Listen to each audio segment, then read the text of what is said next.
Bonjour, bienvenue à cette web diffusion du 15 juillet 2024. On y traitera de la performance de 2024 à date, en particulièrement le dernier trimestre. Je vais faire la présentation des résultats sommaires à vol d'oiseau et mon collègue Jean-Michel va me succéder pour mettre un peu de chair autour de l'os, parler de ce qui a bien été et un peu des tendances des marchés au cours du trimestre et de l'année qui est en cours. Donc, notre client type, dont le portefeuille est 50% en titres à revenus, 50% par action, a eu un excellent trimestre et en fait une excellente année à date où son portefeuille a fait 7,9% avant frais de gestion en 6 mois. Si on décompose le rendement de 7,9%, la portion titres à revenus a fait plus 0,6%. Donc, le marché obligataire a encore eu difficulté cette année. Donc, quand même un rendement positif, mais un faible rendement positif pour nos titres à revenus, mais c'est mieux que les indices comparables. La partie action de notre portefeuille a enregistré une hausse de 13,8% année à date 2024. Et si on isole notre fonds Sabius, il est à 12,2% de rendement pour l'année à date. Donc, c'est des excellents rendements en 6 mois. Et dans chacune de ces catégories d'actifs-là, nos performances excèdent les indices comparables, autant pour les titres à revenus que pour les portefeuilles équilibrés, que pour le bloc action et également notre fonds Sabius qui continue à se démarquer en affichant une fiche de premier au Canada selon Morningstar, fait 2 à 2,5 fois son indice comparable et significativement mieux que la vaste majorité des autres fonds en faire en étant premier. C'est sûr que tu bats pas mal les autres fonds sur cette période, qui est une tendance qu'on avait observée également l'an passé. Si on regarde depuis notre déménagement et notre arrivée à la financière Banque nationale, ça fait à peu près 8 mois, donc de novembre à juin, si nos clients étaient préoccupés à savoir est-ce que notre attention serait concentrée à faire nos boîtes et à défaire nos boîtes ou à gérer les portefeuilles, force est d'admettre qu'on a gardé notre tête sur la gestion de ce qui est important pour nous, la gestion des avoirs de nos clients. Sur cette période de 8 mois-là, la partie revenus des portefeuilles a fait 6,4% en 8 mois. Le bloc action, 26%. Le fonds Sabius, presque 25% de hausse, ce qui fait que notre client type a enregistré sur cette période de 8 mois-là un rendement de 17,5%. Donc, des rendements exceptionnels. C'est sûr que les marchés ont contribué à un vent d'eau à ces performances-là, mais comme je le mentionnais tout à l'heure, on se distingue de pour chacune des catégories d'actifs des indices comparables. J'aimerais maintenant céder la parole à Jean-Michel qui va nous donner un peu plus de détails sur ces chiffres. Merci. Merci Marc. En effet, qu'est-ce qui explique principalement notre surperformance depuis le début de l'année? C'est vraiment notre bloc action. Qu'est-ce qui nous permet de nous démarquer dans notre bloc action? Bien, il y a plusieurs calls stratégiques qui ont été faits, entre autres notre surpondération dans un mandat actif de Mark Schmel, qui est un spécialiste des titres à croissance, entre autres technologiques.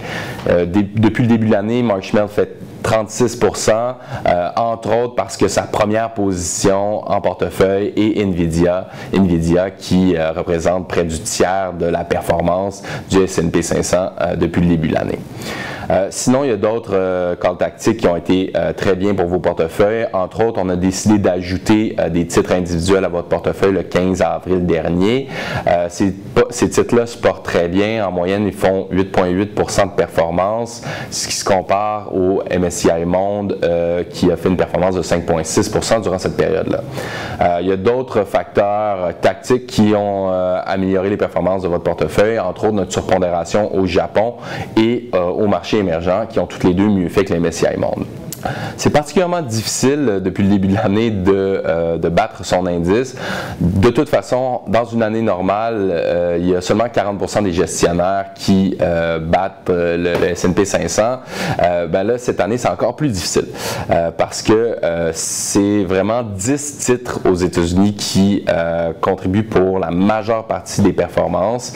En effet, si on prend le Market Weight Index, donc l'indice qui donne un poids plus important aux plus grosses capitalisations, on a une performance de 15% depuis le début de l'année en USD. Si on prend toutefois l'indice équipondéré, donc qui prend les 500 plus grosses entreprises aux États-Unis, mais qui leur donne un poids le même poids, l'indice, au lieu de faire 15%, fait seulement 5,1%. Donc on voit vraiment que presque, si on n'était pas dans ces 10 titres-là, cette année a été une catastrophe pour le gestionnaire actif. Nous, donc, si on prend l'Equal Weight à 5,1 versus notre bloc action qui a fait 13,8, on est extrêmement content en fait de ces performances-là. Qu'est-ce que ça veut dire par rapport au futur? Qu'est-ce que le reste de l'année nous réserve? Bien, c'est clair que le facteur le plus important dans l'économie actuellement sur les marchés, c'est les politiques monétaires. Donc en ce moment, certaines banques centrales ont déjà amorcé l'assouplissement de leur politique monétaire. C'est le cas entre autres de la Banque du Canada et de la Banque centrale européenne qui en juin ont effectué leur première baisse de taux d'intérêt en 4 ans.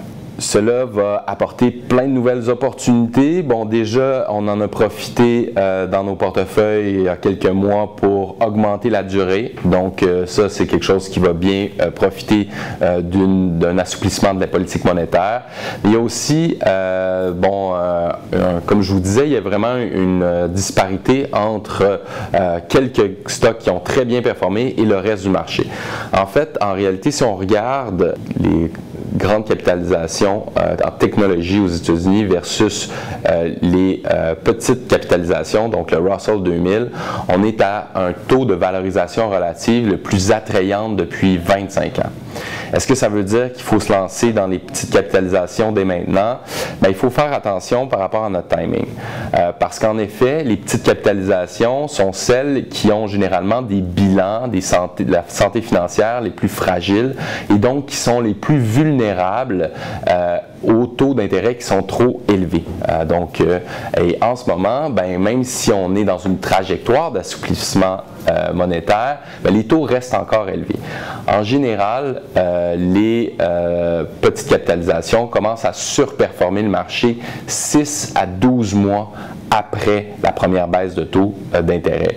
Donc, on regarde ça de manière attentive, on se prépare à une rotation sectorielle et en termes de capitalisation, mais on fait attention de ne pas aller trop vite parce que le timing est très important dans ce cas-ci. Donc, c'est pas mal terminé pour notre revue trimestrielle. J'espère que vous allez bien et que vous profitez bien de l'été.